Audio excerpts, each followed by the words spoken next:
Este año pasé los primeros 3 meses viajando con un amigo y cofundador de mi grupo de trabajo que se llama Wasabi por Europa. Lo que hicimos fue visitar los hábitats naturales de hackers y de makers, que por lo general se conocen como hackerspaces y makerspaces. Lo que hicimos fue filmar un documental de código abierto que buscaba ver de qué manera estaban conectadas las historias de estas personas. Cuando vuelvo a la Argentina me estaba esperando otro amigo cofundador de Wasabi y nos tomamos un taxi a mi casa. En el trayecto le empecé a contar historias de estas personas que habíamos conocido y los lugares que habíamos visitado. Y cuando estamos por llegar, el taxista se da vuelta y nos pregunta, ¿ustedes son hackers buenos? Entonces, lo primero que hicimos fue mirarnos por la sorpresa de la pregunta y después indagar de dónde venía esa pregunta. Y lo que nos dijo fue, bueno, aparentemente estaba teniendo un problema con su computadora, pensaba que le había entrado un virus y pensaba que quizás nosotros lo podíamos ayudar. Lo primero que hicimos fue detenernos en explicarle que la ayuda que le podíamos dar era mostrarle que el problema que tuviera lo podía resolver él mismo, que lo podía buscar en internet y probablemente iba a encontrar la respuesta. Y por otro lado, que ser un hacker tiene más que ver con cómo hacemos las cosas y no con lo que hacemos en particular. Y si se trata de eso, entonces queda la pregunta pendiente de cómo podemos convertirnos en un hacker, o incluso la pregunta más fundamental de, bueno, ¿qué es un hacker? Y un hacker básicamente es una persona que se divierte con el ingenio, que se dedica a fijarse dónde está el límite y trata de empujarlo. Es una persona que usa su curiosidad como motor y que se dedica a cuestionarlo todo, se siente constantemente incómodo con la forma en que es el mundo y piensa que se puede cambiar. No solo que se puede cambiar, sino que se puede mejorar y que probablemente pueda desarrollar recursos para hacerlo. Los hackers en general respetan o siguen los mismos principios, una serie de valores que englobamos dentro de lo que conocemos como ética hacker. Básicamente una perspectiva de estas personas en el mundo, una forma de vivir. Hay muchas formas de englobar estos principios, pero podemos tomar 3 ejes fundamentales, que son la autonomía, la creatividad y la comunidad. La autonomía porque la ética hacker propone que las personas sean autónomas y libres en la exploración de sus intereses personales. Que los hackers no van a exigir que se resuelvan los problemas, van a pedir que se quiten los obstáculos artificiales para esa resolución de problemas. Un caso muy concreto es el del software libre, el software de código abierto, donde se pide que el acceso al código fuente para poder mejorarlo uno mismo. Y gira alrededor de la creatividad y de una idea fundamental, que es que un mismo problema no tiene por qué ser resuelto 2 veces. Y no estamos pensando en que hay problemas que no tiene sentido que exploremos nuevamente. Hay problemas que es bueno comunicarlos y presentárselos, por ejemplo, a los estudiantes, porque aprendemos mucho a partir de eso. Estamos pensando en problemas que nos desvían de lo que nosotros queremos resolver. Por ejemplo, nuestro taxista no quería dedicarse 6 horas a resolver el problema de su computadora, sino que probablemente quería usarla para algo más. Entonces estamos pensando en problemas que, si nosotros encontramos la solución, podemos usar ese tiempo para seguir adelante en lo que a nosotros nos interesa. Y también lo que va a terminar conformándose es una constante propuesta de cuestionarlo todo. Pero si volvemos a esta idea original de que cualquiera puede convertirse en un hacker y pensamos en el ámbito educativo, nos presentamos la pregunta de si se puede ser un hacker en la escuela. Y acá también entran estas preguntas que surgen, o discusiones que surgen, como por ejemplo, si podemos hackear la educación. Y la propuesta quizás más interesante es si podemos hacer una educación para hackers. Partiendo también del problema de que un hack es una solución temporal. Por lo general es una solución rápida y sucia que usa ingenio para salir de una situación. No es algo definitivo. Entonces, si pensamos en generar un espacio alternativo, también podemos remitirnos a esta frase de Buckminster Fuller, que es: no debemos intentar cambiar un sistema, sino construir uno que vuelva al anterior obsoleto. Y en este sentido, con el caso de la educación, lo que podemos pensar es cómo podemos generar espacios educativos que presenten un aire fresco, una alternativa a los espacios que habitamos en general, sin necesariamente entrar y hacer cambios. Porque los cambios por lo general tienen la forma de: vamos a solucionar la educación dándole una netbook a cada chico. Y si eso no funciona, le vamos a dar una tablet. Y si eso no funciona, le vamos a enseñar a programar. Y si eso no funciona, entonces lo que vamos a proponer nosotros es instalar un makerspace en la escuela. Un makerspace es un espacio donde se hacen cosas de forma colaborativa. Es un primo cercano del hackerspace y es una especie de sobrino de los Media Lab.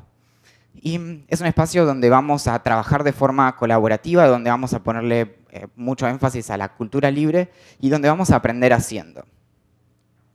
El makerspace no tiene por qué ser un espacio fijo, es decir, idealmente podría funcionar adentro de un aula designada en el colegio, idealmente estaría abierto todo el tiempo para que la comunidad educativa en general, los docentes, estudiantes, no docentes, padres y el barrio pueda hacer uso de ese espacio. Pero también podemos pensar en un espacio o bien itinerante o bien que funcione 2 horas a la semana, 2 horas al día, unas horas al mes o cualquier alternativa que encontremos. Como primer ejemplo de esto es una organización que conocimos en Estocolmo que se llama Kids Hack Day, que organiza una suerte de makerspace por un día en distintas partes del mundo. El caso este en particular es la primera vez que se hizo, que fue en Estocolmo. We desperately need more spaces in the world where kids can explore technology in a hands-on manner and where they can have a room to express their creativity and go on an intellectual adventure to explore everything the world is all about and be infused with awe and wonder. The kids have to be friendly in their early ages to technology so they can use this creative power. Because when you get older, we think always inside of the box. Otra cosa es que por lo general pensamos en los hackers, en los makers y en todas estas cosas muy relacionadas con la tecnología. Y tiene que ver porque la tecnología en los últimos años, la tecnología digital por su velocidad, su precio barato y demás, permite hacer muchos de estos tipos de experimentos de una forma sin mucho costo. Pero el makerspace es un espacio que está pensado para que tenga, por un lado, una sala de ensayos, por otro lado, un taller de literatura, por otro lado, taller de costura, taller de robots, taller de cohetes, taller de hackeo de libros. Realmente no importa, es un espacio donde se hacen cosas. Y ante la pregunta de qué se puede hacer, cualquier cosa que uno se puede imaginar se puede terminar haciendo. Los siguientes videos son de un espacio en Buenos Aires, en el barrio de Palermo, que se llama Flexible, que es donde justamente hoy, hace 2 horas, comenzó nuestra Liga de Inventores y Desinventores, que es un espacio para armar y desarmar cosas para chicos de 8 a 11 años. El siguiente video muestra este taller es un taller que se hizo a principios de este año, que es de robots insectos, que tuvo la particularidad de que participaban niños y adultos. Podían ser tíos y sobrinos, podían ser padres e hijos, no importaba. Y muestra cómo se juega con la electrónica, es electrónica lúdica. Son aparatos que se hacen en muy poco tiempo y lo que es hermoso es ver cómo un chico de 7 años le enseña al padre cómo se usa un soldador, cómo se arma este aparato. Y este taller es uno de mis preferidos, que se hizo el año pasado en un festival que se organizó en el Museo del Juguete en San Isidro, en Buenos Aires, donde se hicieron cohetes. Era sumamente simple también, entre padres e hijos, era algo muy familiar. Y había incluso esta preocupación por la estética, por cómo se armaban estos distintos cohetes y se los hacía volar. Unos 20, 25 metros. Lo que termina quedando muy obvio acá, incluso, es que en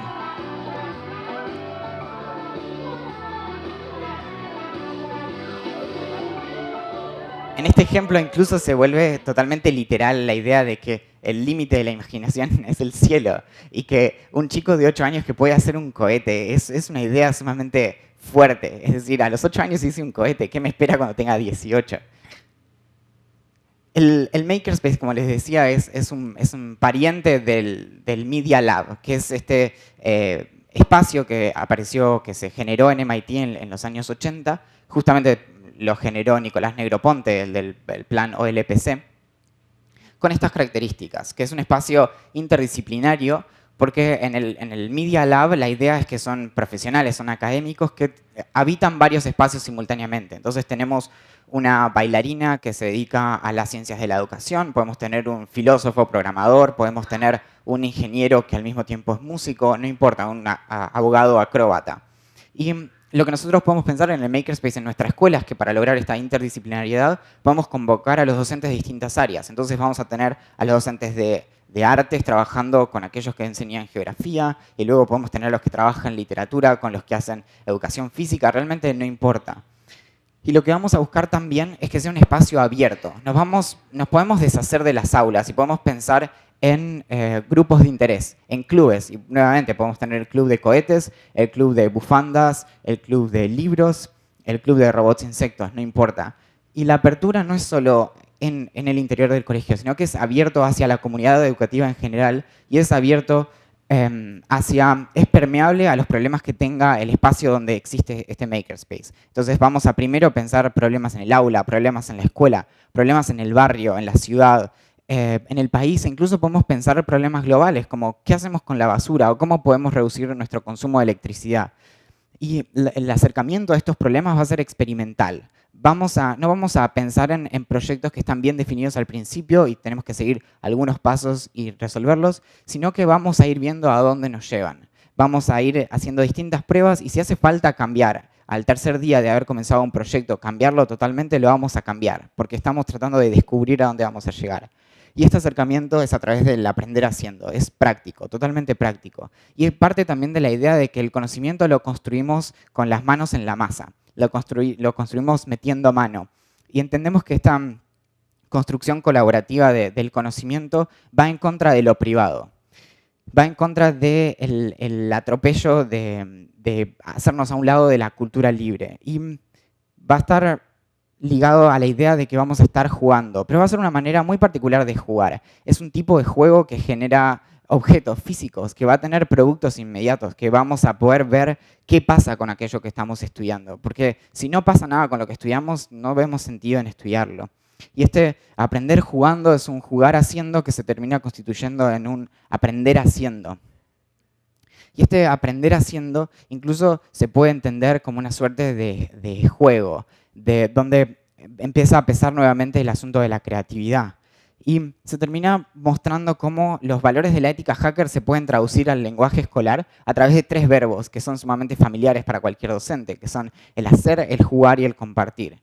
Y estos valores de juego también generan este paso de la enseñanza basada en proyectos a una enseñanza basada en la curiosidad, donde incluso entendemos a la curiosidad como una especie de aventura, donde nos adentramos en esta selva de exploración de los intereses personales y estamos con el machete y vamos encontrando ruinas y vamos aprendiendo a través de ese mismo proceso.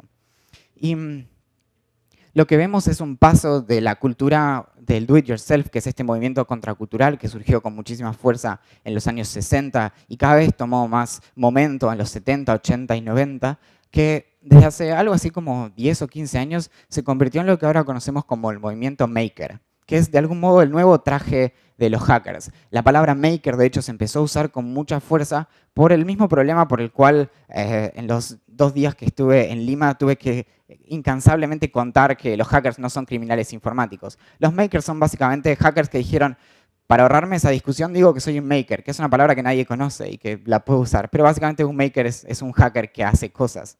Y vemos cómo se pasa del do it yourself al do it with others, que es esta idea del autoaprendizaje colectivo. Somos muchos autodidactas en un mismo espacio aprendiendo por nuestros propios medios, pero al mismo tiempo enseñando. Algo que notamos en nuestras actividades de entornos de aprendizaje autoorganizado, como lo llama Sugata Mitra, es que estas personas que aprenden solas inmediatamente se ponen a compartir aquello que aprendieron. Entonces, de hecho, no se aguantan ni 20 minutos, aprendieron a soldar algo y salen corriendo y decirle, mirá cómo se hace esto. Y nos pasó en talleres que le enseñábamos a soldar a una persona e inmediatamente 5 personas más sabían y le habíamos enseñado a una sola. Se volvía una cuestión directamente viral. Y si entendemos que la creatividad es conectar cosas, lo que estamos generando también en esta cuestión del do it with others son polímatas. Son personas que en el sentido original un polímata era una persona que era experta en muchas disciplinas. En la actualidad es imposible ser experto en una disciplina. Entonces, en vez de pensar en conocimiento por profundidad, pensamos en conocimiento por amplitud. Personas que se sienten cómodas habitando muchos espacios. Y si entendemos que la creatividad es conectar cosas, También pensamos en conectar puntos y pensemos si tuviéramos un cielo con solo 4 estrellas. No podríamos pensar en ninguna constelación. En cambio, si empezamos a dibujar otros puntos, empiezan a verse figuras. Lo que hacemos con los niños al exponerlos a una amplísima gama de intereses y situaciones y conocimiento en general es que empiezan a ver más puntos, empiezan a ver más conexiones. Y ahí es donde se da realmente incluso la creatividad, el aprendizaje. Quizás recuerdan esta escena de la película Una mente brillante donde el criptógrafo John Nash, en este caso actuado por Russell Crowe, empieza a ver todos los números en la pared y termina encontrando la pauta que conecta, termina rompiendo el código y tiene este momento de iluminación intelectual, eureka.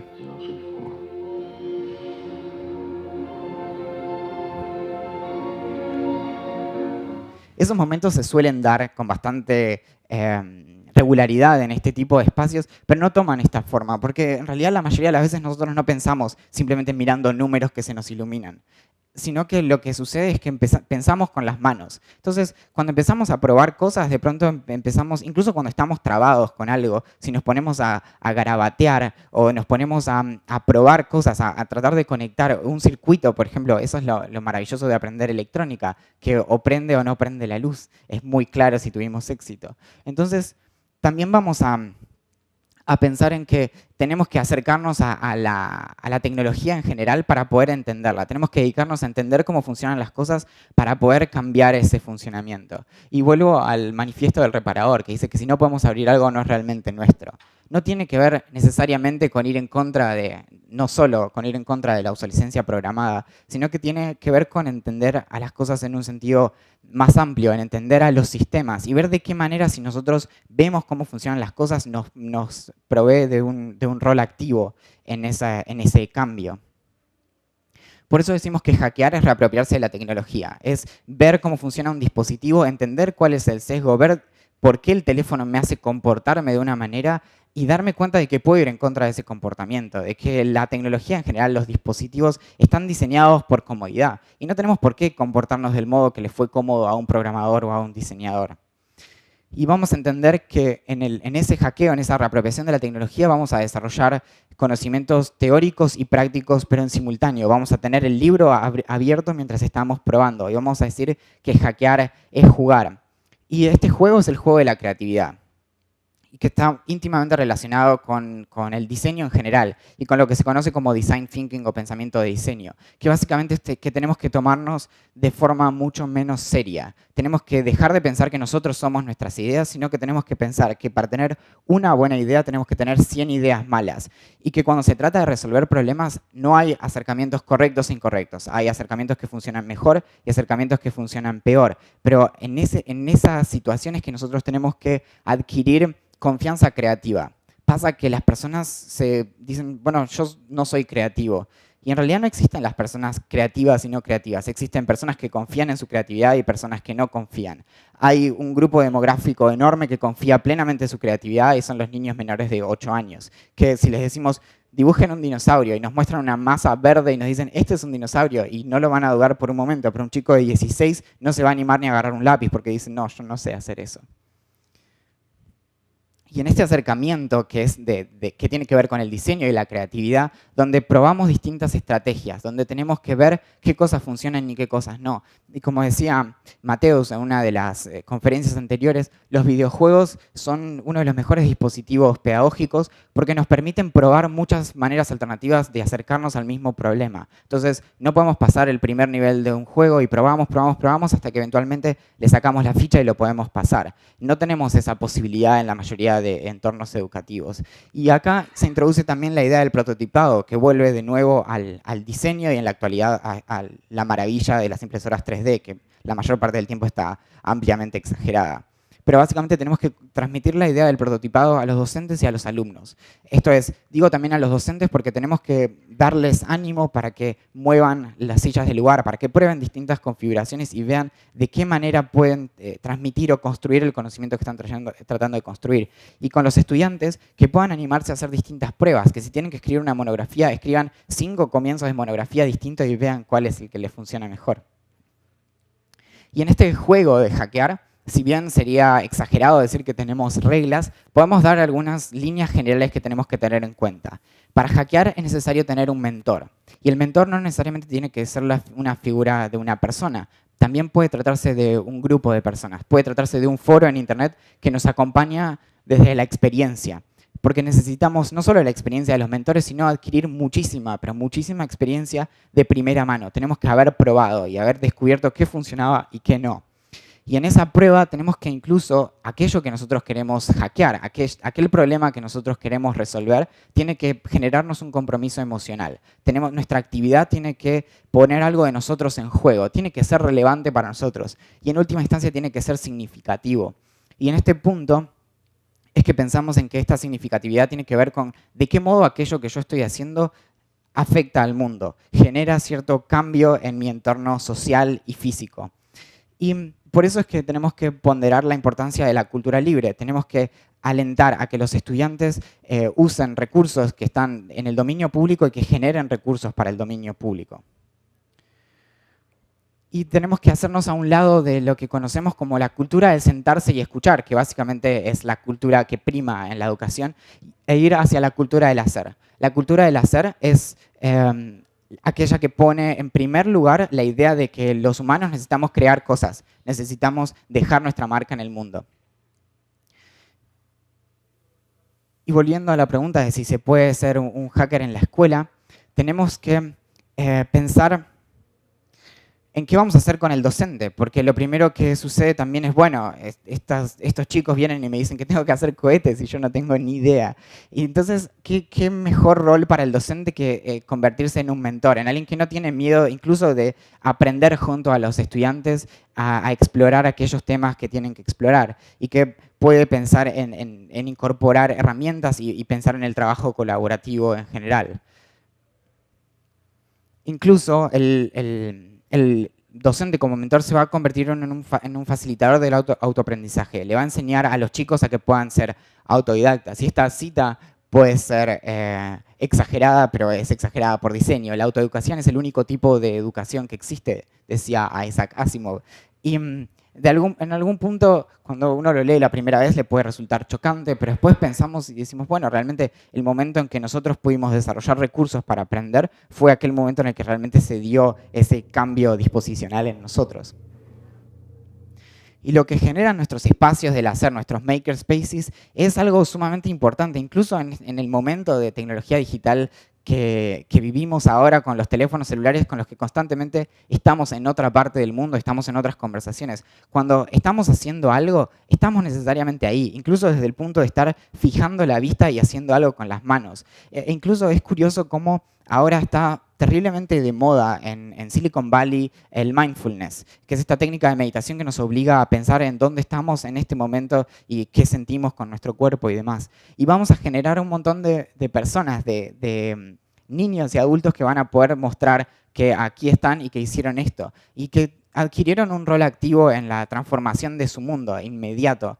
Porque podemos pensar incluso al mundo con cierta topología de cebolla, forma de cebolla, donde la primera capa somos nosotros mismos. Voy a afectar mi propio mundo, me voy a sentir una persona creadora, alguien que dejó su marca. Y luego voy a pensar en la siguiente capa, que puede ser los amigos y familiares, y luego mi entorno de trabajo, o la escuela, o lo que sea. Y vamos en última instancia a generar grupos de personas que puedan decir, aquí estamos, hicimos esto, personas que se van a reconocer a sí mismas como actores en el mundo y no como simples espectadores, personas que efectivamente vieron un problema, lo pudieron definir, lograron ser empáticos frente a una situación y lograron hacer una propuesta, pudieron evaluarla. La idea peligrosa que vamos a tratar de transmitir cuando incorporemos los valores de la ética hacker al aula es que cualquier persona puede aprender a hacer lo que sea. Y es una idea peligrosa en el mismo sentido que Daniel Dennett dijo de la idea detrás de la selección natural de Darwin, que era una idea peligrosa porque no hay vuelta atrás. Las discusiones que surgieron a partir de la propuesta de Darwin no son reversibles. Como una vez que una persona se hace dueña de la idea de que puede aprender a hacer cualquier cosa, es muy difícil incluso convencerla de que no puede. Aunque encuentre cosas que no puede aprender a hacer, sabe que hay un montón de otras cosas que exceden a esa que sí puede hacer. Y volviendo a la pregunta original de si se puede ser un hacker en la escuela, creo que sí. que se puede, pero que tenemos que tener en cuenta que, bueno, vamos a estar generando a todos estos suerte de ejército de niños que van a estar constantemente cuestionándolo todo, que van a pensar que siempre hay mejores soluciones a las soluciones actuales y que van a pensar que sobre todas las cosas está el conocimiento libre. Claramente va a hacer muchísimo ruido, pero lo que podemos hacer es proponer espacios en donde nuevamente se ponen sobre todas las cosas los intereses personales y donde vamos a tratar de que los niños aprendan cosas de personas y no cosas de máquinas. Traigo esto porque la educación muchas veces apunta a que aprendamos cosas que las máquinas hacen mucho mejor que nosotros y que no van a dejar de hacer mejor, como ponerle tanto peso a la memoria. Las personas, los humanos, somos pésimos recordando datos que no están embebidos en una historia, pero somos muy buenos entendiendo y recordando historias. Entonces podemos pensar en la creatividad. Cuando uno se pone a fijar y a hilar fino en los últimos avances de inteligencia artificial, se pueden resolver un montón de cosas interesantes, pero no podemos lograr problemas creativos básicos. No podemos lograr programas que puedan resolver incluso problemas matemáticos sumamente básicos. Y podemos cuidar estos 3 puntos, que son nuevamente los intereses personales, transmitir la diversión con el ingenio y esta idea de que los problemas pueden ser difíciles pero no imposibles. Y en ese caso, incluso es sumamente apasionante poder desarrollar aquellos recursos para resolverlos. Y en última instancia, esta pasión por resolver problemas, porque cuando efectivamente podemos identificar un problema, de pronto nos sentimos mucho más cercanos a esa situación en particular, y cuando hacemos un intento por resolverlo, nos vamos a encontrar en un rol activo. Por último, quisiera traer a la memoria a Aaron Swartz, que falleció a principios del año pasado, luego de 2 años de persecución por parte del gobierno estadounidense. Aaron tenía 26 años. Y lo que sucedió fue que Aaron tenía cierta militancia, activismo, mitad político, mitad a través de la programación, queriendo mostrar de qué forma el conocimiento de muchísimas investigaciones académicas estaba detrás de, nuevamente, obstáculos artificiales. Eran investigaciones que le pertenecían al dominio público y él lo atraparon en el medio de estar haciendo algo que en efecto era ilegal, que era descargar masivamente muchísimos de estos documentos que le pertenecían a la humanidad. Y lo que sucedió con el gobierno es que trató de hacer de él un ejemplo. Trató de desalentar a los hackers, a los jóvenes hackers, de que trataran de cambiar el mundo y mejorarlo y de preocuparse por el conocimiento libre. Aaron se suicidó antes de que llegara al juicio y no se pudo resolver la situación.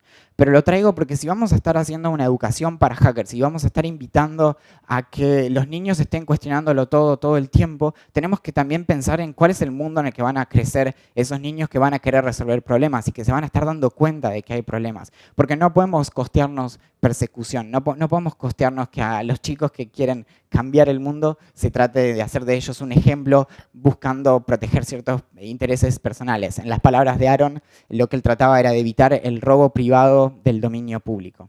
Muchas gracias.